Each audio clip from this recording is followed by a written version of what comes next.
నమస్కారం. వినాయకుని అపార కృపకు పరమ పవిత్రమైన రోజు అంగారక చతుర్థి. చతుర్థులలో అత్యంత శక్తివంతమైనదిగా, కోరికలు నెరవేర్చే వ్రతంగా ప్రసిద్ధి చెందిన అంగారక చతుర్థి ఎందుకు అంత విశేషమైనది?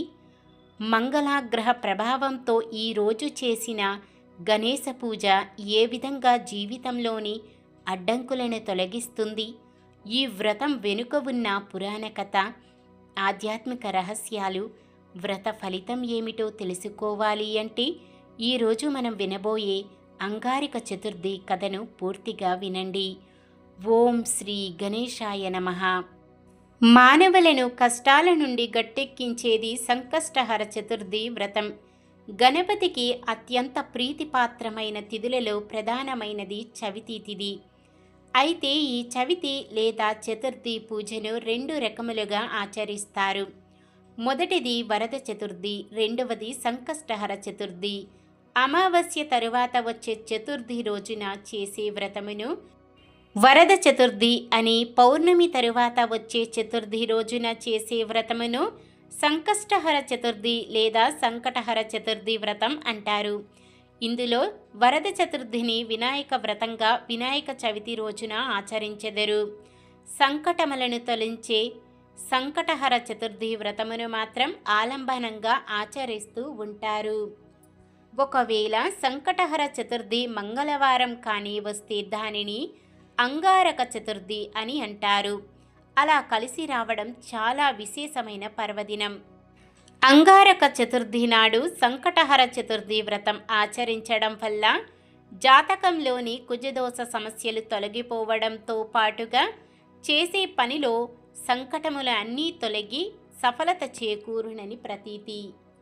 ప్రతి మాసంలో కృష్ణపక్షంలో అనగా పౌర్ణమి తరువాత వచ్చే 3 లేదా 4 రోజుల్లో చవితి వస్తుంది. ప్రదోషకాల సమయమునకు అంటే సూర్యాస్తమయం సమయములో చవితి ఏ రోజు ఉంటుందో ఆ రోజున సంకటహర చతుర్థిగా పరిగణించాలి. సంకష్టహర చతుర్థి వ్రత పూజా విధానం. ఈ వ్రతాన్ని 3, 5, 11 లేదా 21 నెలల పాటు ఆచరించాలి. ఈ వ్రతాన్ని బహుళ చవితి నాడు ప్రారంభించాలి. వ్రతాచరణ రోజున ప్రాతకాలమే తలస్నానము చేసి ఆ తరువాత గణపతిని పూజించాలి.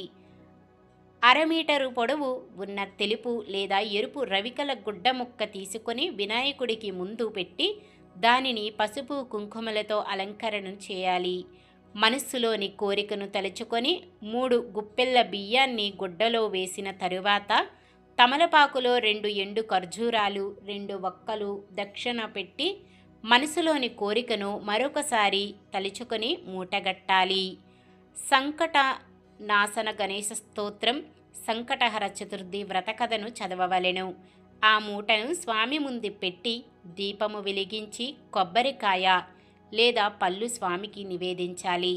తదుపరి గణపతి ఆలయానికి వెళ్ళి 3 లేక 11 లేక 21 ప్రదక్షిణలు చేయాలి.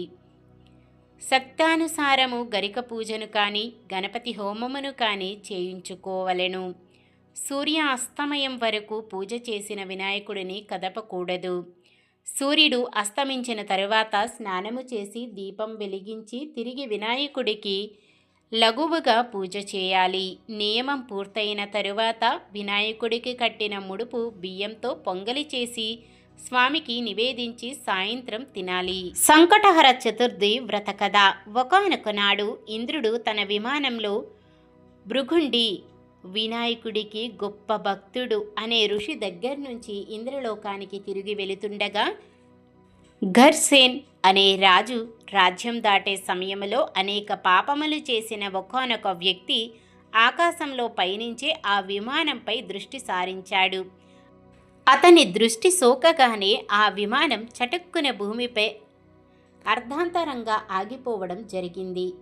ఆ ఇంద్ర విమానం అద్భుతమైన వెలుగుకి ఆశ్చర్యకితుడై ఆ దేశపు రాజు సురసేనుడు గబగబా బయటికి వచ్చి ఆ అద్భుతాన్ని చూసి ఆశ్చర్యం చెందుతూ చూడసాగాడు.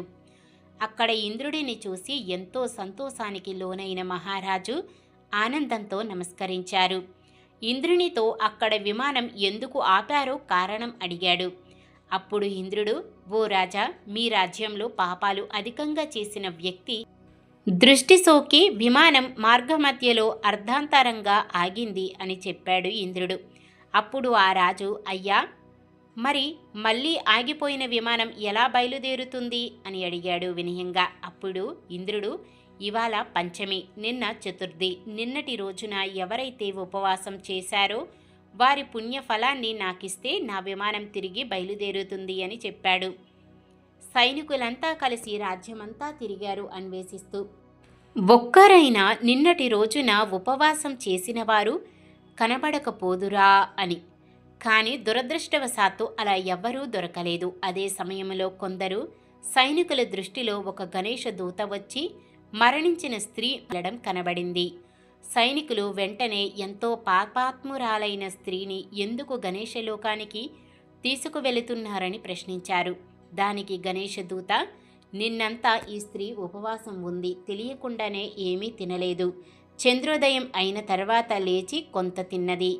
రాత్రంతా నిద్రించి చంద్రోదయ సమయాన నిద్రలేచి కొంత తినడం వల్ల ఆమెకు తెలియకుండానే సంకటహర చతుర్థి వ్రతం చేసింది.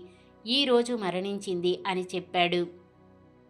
అంతేకాక ఎవరైనా తమ జీవిత కాలంలో ఒక్కసారైనా ఈ వ్రతం చేస్తే వారు గణేశ లోకానికి గాని స్వనంద లోకానికి గాని చేరుకోవడం మరణాంతరం తథ్యం అని చెప్పాడు గణేశదూత. గణేశుని దూతని అప్పుడు సైనికులు ఎంతో బ్రతిమాలారు. ఆ స్త్రీ మృతదేహాన్ని తమకివ్వమని, అలా చేస్తే విమానం తిరిగి బయలుదేరుతుందని ఎంతో చెప్పారు. ఆమె పుణ్యఫలాన్ని వారికివ్వటానికి గణేశుని దూత అంగీకరించనే లేదు.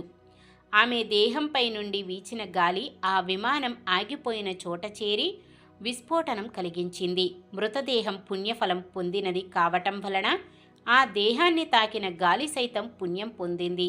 దానివలన ఇంద్రుని విమానం బయలుదేరుతుందని చెప్పవచ్చు. ఈ కథ సంకటహర చవితి ప్రాముఖ్యత, ఆధ్యాత్మిక విలువలతో పాటు సంకష్ట చవితి ఉపవాసం మొదలైన విషయాలు తెలుపుతున్నది. వినాయకుని భక్తులందరూ దృష్టిలోనూ ఈ వ్రతం చేయటం వలన చాలా పుణ్యం పొందుతారని భావన. ఈ వ్రత మహత్యం వలన ఈ వ్రతం ఆచరించిన వారు ఎవరైనా గణేశుని లోకానికి లేదా స్వనంద లోకానికి వెళతారు. అక్కడ భగవంతుని ఆశీస్సుల వల్ల ఎంతో ఆనందాన్ని అనుభవిస్తారు. ఓం శ్రీ గణేశాయ నమః.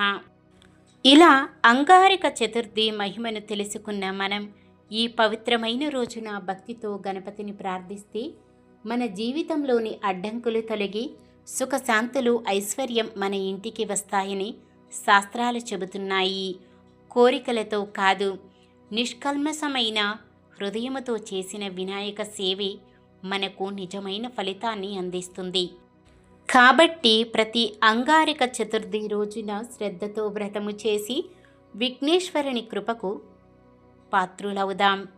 గణపతి బప్పా మోరియా. విఘ్నాలు దూరం చేసి విజయాలు ప్రసాదించుగాక. ఈ వీడియో మీకు నచ్చితే లైక్ చేయండి. ఇలాంటి మరెన్నో ఆధ్యాత్మిక పరమైన వీడియోల కొరకు మన ఛానల్ను సబ్స్క్రైబ్ చేసుకోండి.